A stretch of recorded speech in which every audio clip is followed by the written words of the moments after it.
Oh hey, you're back. So I got a comment from one of my viewers about starting a business in the Philippines, and I want to read it to you, but I left it on my phone. I forgot where I put my phone. Just a second.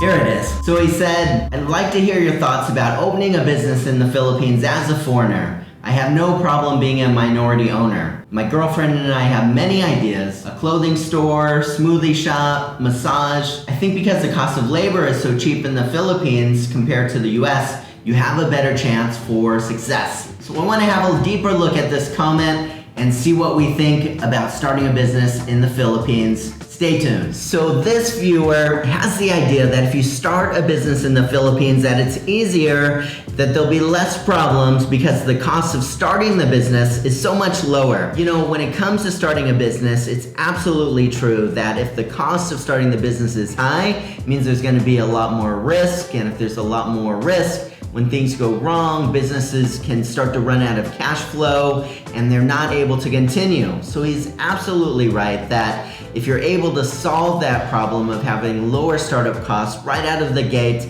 that does help increase your chances of success. But is that the only problem that businesses might face and that someone could encounter if they're starting a business in the Philippines? You know, apart from startup costs, there is so many other challenges to starting a business in the Philippines, and I want to have a look at a few of them. So looking at problems of starting a business in the Philippines, one of them is that, speaking of costs, sometimes it actually costs more to start a business here than it would in the US. One of the businesses that people often look to start here because not that many people have washers and dryers at their house for clothes, so many people have to hand wash things, that a lot of foreigners will come over here and look at starting a laundry to meet that need. And when we looked around to price the cost of a commercial washing machine and a commercial dryer, it was about 200,000 Philippine pesos, or about 4,000 US dollars. So imagine that. That's just for one of each.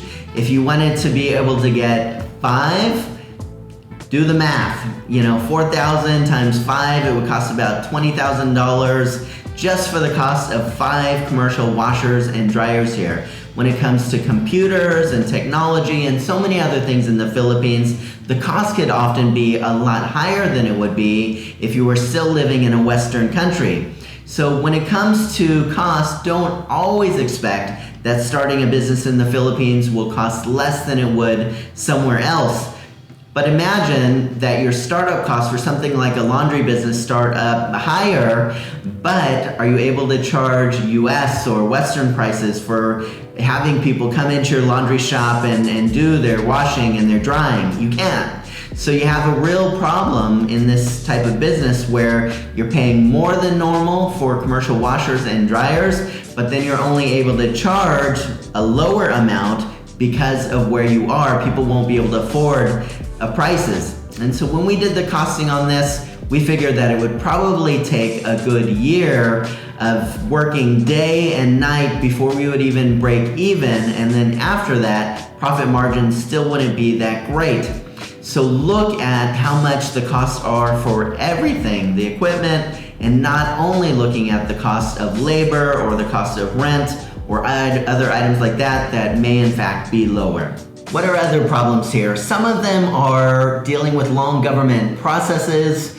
Other times it's hiring and finding the right employees. Still other times it's finding right suppliers and vendors to take care of your business. You know, I have 2 episodes on this channel alone that are just trying to find vendors. And you might think that I'm talking about more specialized or niche type of products, but one of the episodes is about finding large potatoes that we could make French fries with that would be just a normal French fry size here in the Philippines because they tend to be really small here. And who wants a really small French fry? Nobody, right? Another episode, we talk about looking for big, juicy red tomatoes for burgers at our business here, Delish Deli. And again, we spent the whole day looking for those tomatoes at farms that we traveled about an hour each way to, and we found nothing, not one single supplier anywhere where we could get the type of tomatoes that we want. So when you're thinking about planning a business in the Philippines, you really got to look at all of the potential problems that might come their way here. No matter where you are in the world, you're gonna have a challenge, and in fact, many challenges in starting a business. So do your due diligence, talk to others in the industry you're looking to start, talk to locals, and try to get a realistic picture of what you're facing before you start a new business here. So there's a lot of problems that I've talked about, potential problems in starting a business here in the Philippines. I have some recommendations though to help you to avoid those problems that might come your way. So I always recommend to people looking to start a business to start off as small as they possibly can. So say, as an example, that you want to sell clothing. Instead of going and paying for a physical store, just start off by using Facebook Live as an example. So have the clothing that you want to sell, have someone that is going to be speaking and sharing the information, have a few models that will have the clothes on, and then simply talk while your models share the clothes that you want to sell on Facebook Live. It's not going to cost you anything. You're going to see if people actually watch.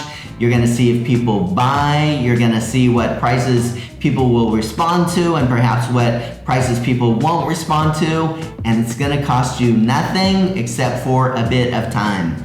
Another thing that I would recommend is that if you have some type of product, perhaps it's a food product or something like that, where you could share with your neighbors, have them test it out. Sure, you might want to give some free samples to begin with, but you also are going to have to get to the stage where you'll see that your neighbors don't want to just get some free stuff, but they're actually going to open up their wallets and they're going to pay for it at a price that you think that you want to sell it for. So use real life people in everyday life as well to be able to test out your concept and see how people are going to respond. When it comes to food type businesses, I know a lot of people, myself included, see that people got to eat, whether it's a pandemic or whatever's going on. People use what money they have in order to get food. And so in starting a food business, a great option for you is, instead of buying a physical space and getting all of the equipment and a full staff to be able to run that restaurant or that food business, instead just rely on food apps. For example, here in the Philippines, there's Foodpanda and there's Grab. If you're in the US or other places, there's companies like Uber Eats or Postmates. With all of these type of examples, you're able to still cook wherever it is that you cook, and you're able to sell online. And this is a great way at a very low cost to be able to see if people enjoy your food, what type of feedback they get, if they return to buy your food for the second and third and fifth time, without having to initially invest all the capital into building out a whole restaurant. You see, all of my suggestions really revolve around how can you find out if people care about what you're selling, and how you could also find out how you could improve what you're selling before you go all in investing in a new business. So when it comes to starting a business in the Philippines, I've mentioned a lot of problems, and I've also mentioned some ways that I think you can minimize those problems. But I know that many of you will ask, John, after being in the Philippines for a couple of years, having 2 businesses on the ground here, would you do it all over again? I gotta think about that for a minute.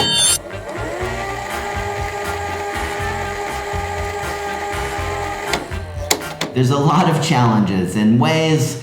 In 13 years of business in the US, I've encountered a number of new problems here that I didn't know could be problems in business. And so I would first say, you gotta really think hard about, is it something that you're committed to? Do you have past business experience? If you don't, this could be a more challenging place for you to start a new business for some of the reasons that I've mentioned.